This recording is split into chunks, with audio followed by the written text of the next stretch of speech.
Tapi apakah saudara-saudara sadar kalau pemain-pemain keturunan yang berhasil kita naturalisasi yang membela tim nasional Indonesia ini ternyata mayoritas itu adalah pemain belakang saudara-saudara. Back saya, back tengah, defender.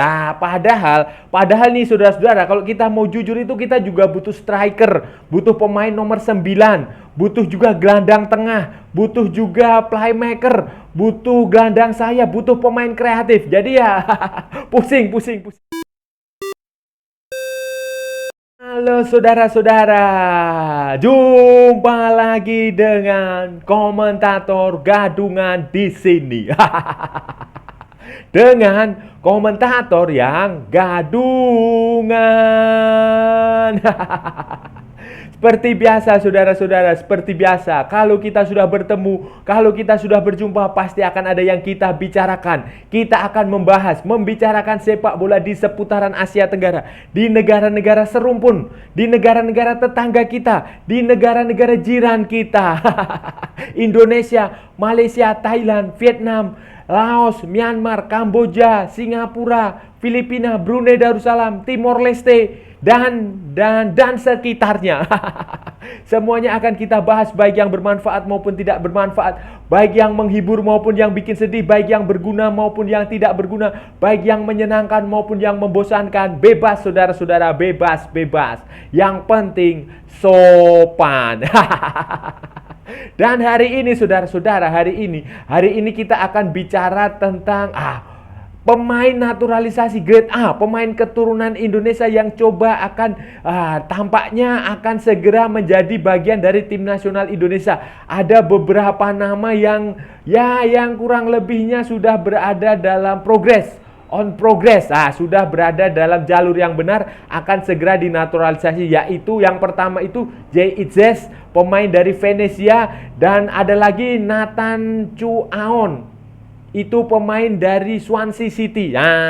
Pemain muda semua itu saudara-saudara, pemain muda semua. Masalahnya nih saudara-saudara, baik pemain yang akan dinaturalisasi maupun pemain yang sebelumnya sudah berdinaturalisasi dan sudah menjalani debut, pemain keturunan itu semuanya mayoritas hanya berposisi sebagai pemain belakang, sebagai back saya, back tengah. Itu masalahnya saudara-saudara. Sementara stok pemain lokal kita di posisi itu, di kanan, di kiri, di belakang, itu juga sudah sangat baik, sudah sangat banyak, dan sudah sangat bagus. Kita sebenarnya ini saudara-saudara, kita butuh pemain depan, pemain nomor 9. Kita juga butuh gelandang serang, kita juga butuh gelandang tengah, box to box midfield. Kita juga butuh gelandang sayap murni. Ini akan seperti apa saudara-saudara? Ini akan kita bahas, akan kita ulas, akan kita perbincangkan, akan kita analisis di edisi kali ini saudara-saudara. Jadi begini saudara-saudara, beberapa hari lalu PSSI, Erick Thohir, Ketua Umum PSSI Erick Thohir itu sudah memberikan sinyal. Begitu pula dengan pelatih Timnas Indonesia Sintayong. Itu sudah memberikan restu, sudah memberikan sinyal bahwa akan ada pemain keturunan yang segera bergabung dengan tim nasional Indonesia, yang segera menjalani proses naturalisasi, yang akan bisa digunakan membela Indonesia, membela timnas Garuda kita tampil di Piala Asia 2023 yang akan digelar di Qatar tahun depan. Pemain yang dimaksud adalah Jay Itzes. Jay Itzes adalah pemain yang kelahiran Belanda, keturunan Belanda Indonesia, yang punya nenek moyang dari Indonesia, dan musim lalu dia bermain untuk salah satu klub Eredivisie, Go Ahead Eagles. Sekarang musim ini dia pindah ke Italia, bermain di klub Serie B, klub kasta kedua, Liga 2 di Italia lah, kira-kira seperti itu. Venezia FC.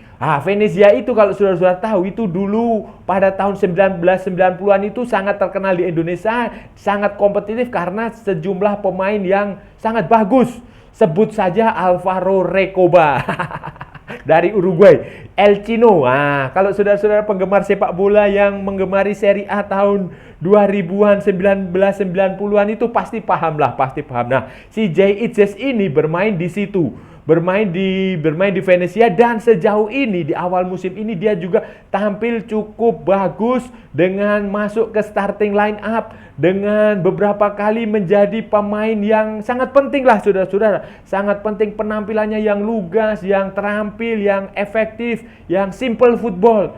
Yang kemampuan headingnya juga bagus, kemampuan intercept, umpan-umpan dia yang tidak pernah salah, jarang sekali salah, menjadi salah satu pemain yang diandalkan di Venezia dan sekarang akan direkrut di tim nasional Indonesia, saudara-saudara. Jay Itzes, saudara-saudara, Jay Itzes ini sudah ya mungkin sekitar 80% lah. 80%, 90% itu sudah deal, sudah sepakat untuk membela Indonesia karena dia sempat datang ke Indonesia bertemu dengan Ketua Umum PSSI sendiri.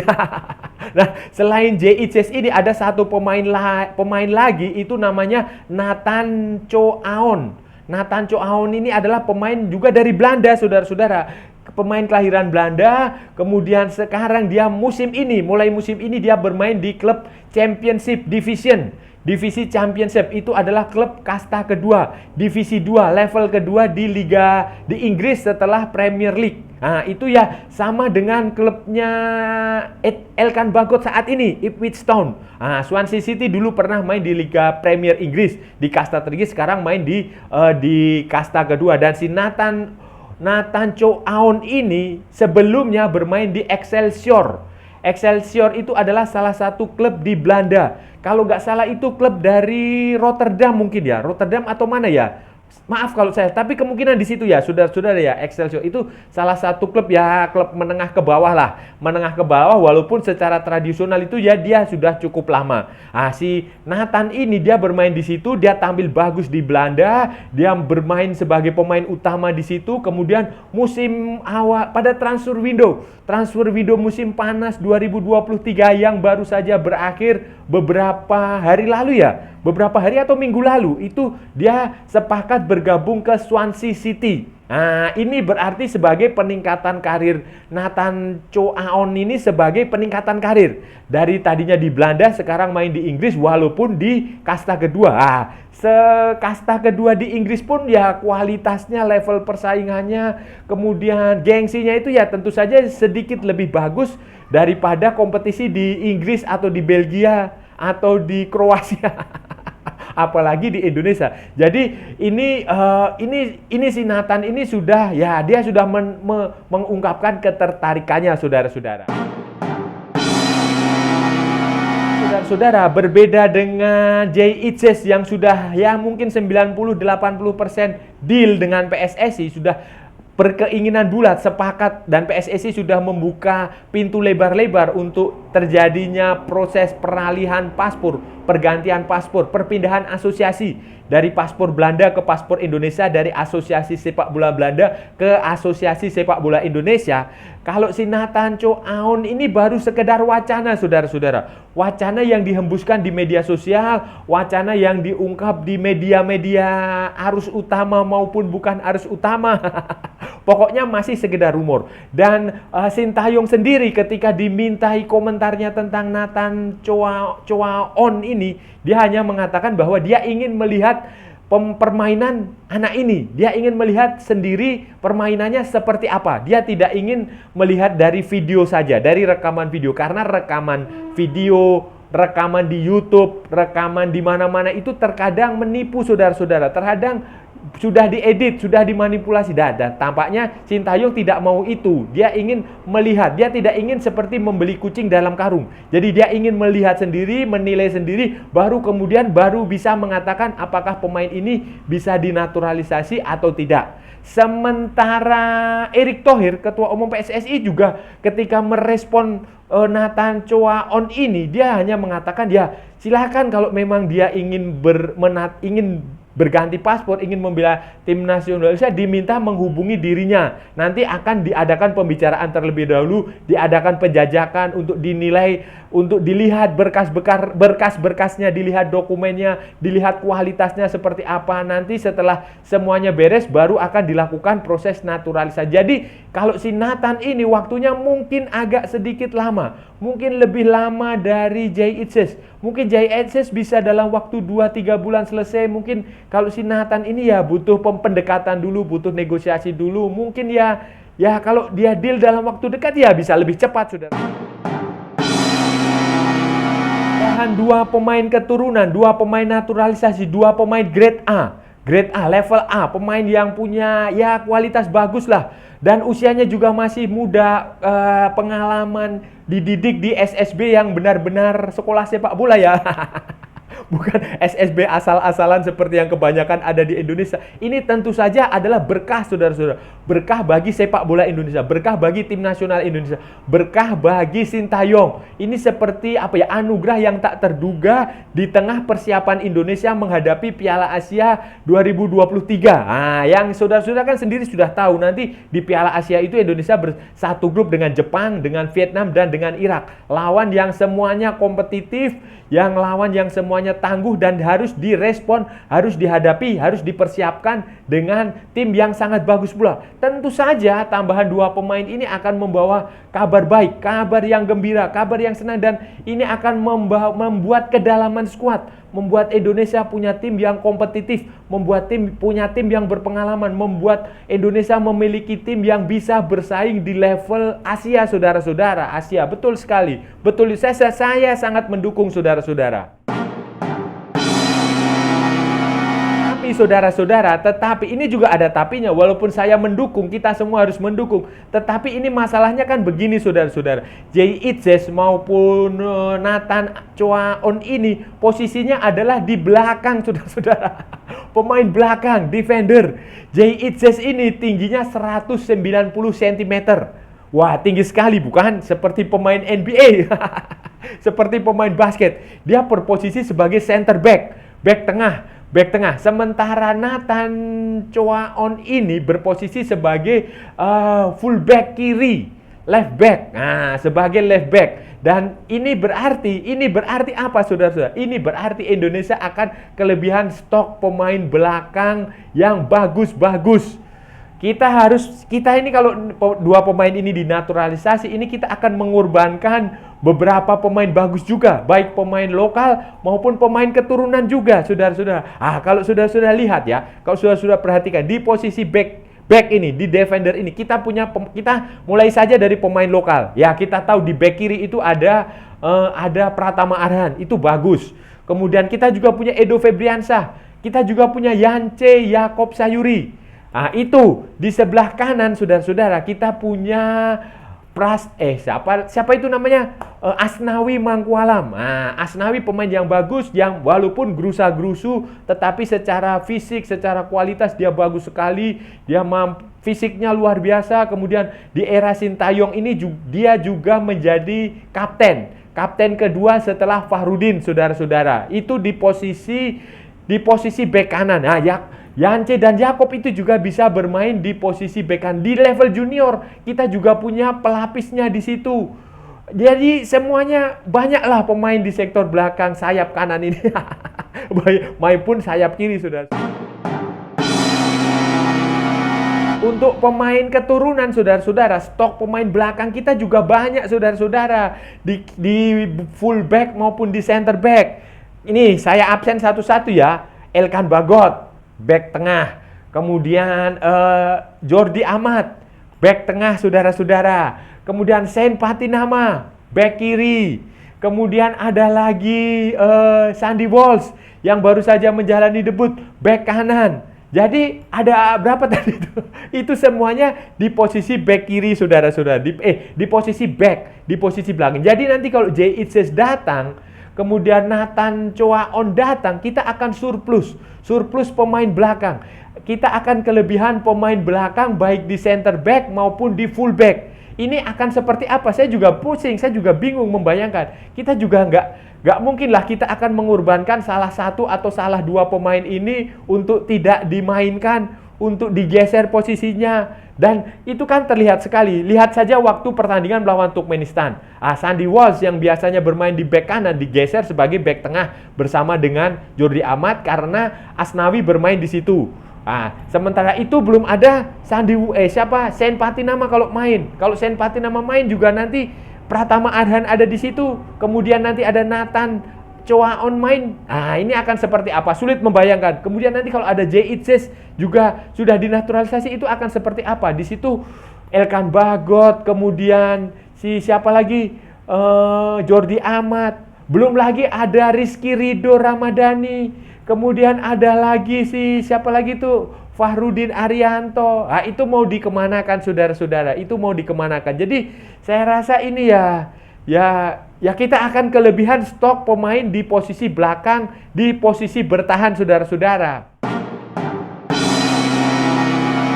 Hanya di posisi bertahan saudara-saudara, di kiper itu juga kabarnya juga Indonesia, PSSI itu juga berencana melakukan naturalisasi pemain keturunan.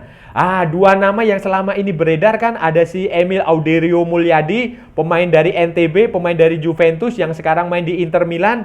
Kemudian ada lagi si Cyrus Margono, pemain kelahiran Amerika Serikat, keturunan Indonesia, Jogja atau mana gitu, yang sekarang main di Panathinaikos di kompetisi Yunani, di Panathinaikos B, di kompetisi kasta kedua di Yunani. Kalau ini pemain ini juga nanti dinaturalisasi saudara-saudara, kita juga akan surplus di posisi penjaga gawang.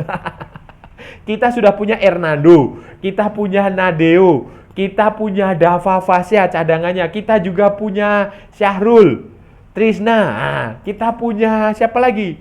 Arek Satrio. Siapa Satrio itu? Kita punya stok yang cukup banyak di posisi penjaga gawang. Kita juga punya stok melimpah di posisi back. Kita juga punya stok banyak lah di pemain bertahan. Dan ini yang saya khawatirkan saudara-saudara, yang saya khawatirkan ini dengan banyaknya pemain naturalisasi, pemain keturunan di sektor belakang ini justru akan kontraproduktif. Justru tidak akan menguntungkan tim nasional Indonesia secara umum.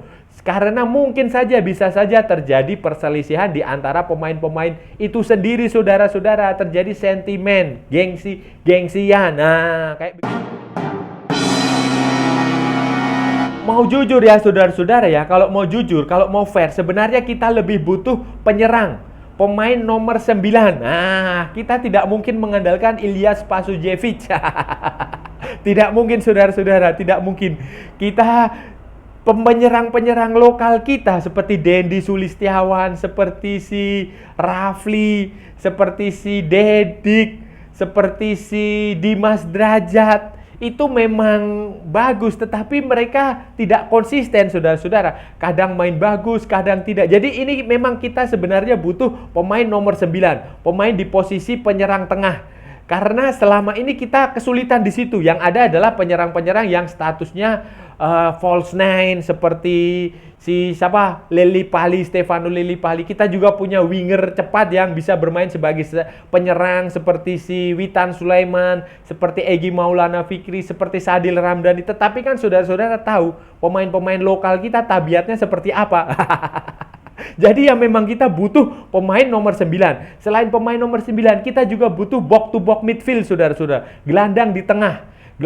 Kita tidak hanya bisa bergantung pada Mark saja. Karena Mark itu juga kadang kalau bermain jelek ya jelek saudara-saudara. Jadi kita butuh midfield seperti itu. Memang ada si Mes Hilgers di tengah, tetapi ya nggak tahu ini seperti apa. Kemudian kita juga butuh pemain sayap, gelandang serang maupun gelandang sayap murni, pemain nomor 7, pemain nomor 11. Seperti itu saudara-saudara. Kita tidak bisa berharap pemain seperti Sadil juga atau pemain sayap lain. Jadi itu kita butuh seperti itu. Dan konon katanya kita punya calonnya adalah Ragnar Uratmangun. Tetapi kan kita juga nggak tahu Ragnar Uratmangun itu pernah pernah coba dinaturalisasi, tetapi kayaknya dia nggak setuju keluarganya. Dan sekarang ini tampaknya akan coba dinaturalisasi lagi, coba dibujuk, tetapi ini baru sekedar wacana, belum ada realisasinya. Jadi itu masih kita lihat saja nanti saudara-saudara, apakah kita bisa mendapatkan pemain keturunan, pemain naturalisasi di posisi nomor 9, di posisi box to box midfield, di posisi gelandang tengah maupun di posisi gelandang sayap, saudara. Saudara-saudara, itu tadi pembahasan kita hari ini, saudara-saudara. Kita sudah bicara panjang lebar tentang pemain keturunan, calon pemain naturalisasi, pemain keturunan Indonesia yang kelahiran Eropa grade A yang diskenariokan akan bermain di Piala Asia 2023 membela tim nasional Indonesia. Dan itu tadi adalah pemain-pemain yang sedang on progress, yang sedang dalam tahap bukan lagi penjajakan, sudah realisasi. Ya hanya tinggal tunggu waktu saja, tinggal tunggu pengesahan, tinggal tunggu prosesnya, ya mungkin butuh 2, 3, 4 bulan, 5 bulan. Ya pokoknya sebelum Piala Asia itu nanti digelar pada Januari, Februari 2024 itu pemain-pemain ini sudah selesai. Tetapi yang kita permasalahkan tadi adalah mayoritas pemain ini ternyata adalah pemain belakang, pemain bertahan, baik back tengah, back sayap kanan, back sayap kiri. Tidak ada pemain striker nomor 9, tidak ada gelandang murni nomor 7, tidak ada box to box midfield nomor 8, nomor 6. Jadi ya ini cukup memprihatinkan, saudara-saudara. Dan saya rasa sudah cukup ya, saudara-saudara. Kita sudah bicara panjang lebar dari utara sampai selatan, dari barat sampai timur. Kalau ada salah-salah ya mohon maaf, saudara-saudara. Namanya juga gadungan. Wajar kalau gadungan itu salah. Tetapi kalau benar, saudara-saudara, berarti sebuah kebenaran. Kalau saudara-saudara merasa channel ini bermanfaat, berguna, menghibur, menginspirasi, silahkan like, share, and subscribe. Tapi kalau tidak, saudara-saudara, abaikan saja, di skip, jangan ditonton, tetapi jangan juga di report. Kasihan saya, saudara-saudara. Ikuti pula akun media sosial Komentator Gadungan, ada di Instagram, ada di Facebook, ada di TikTok.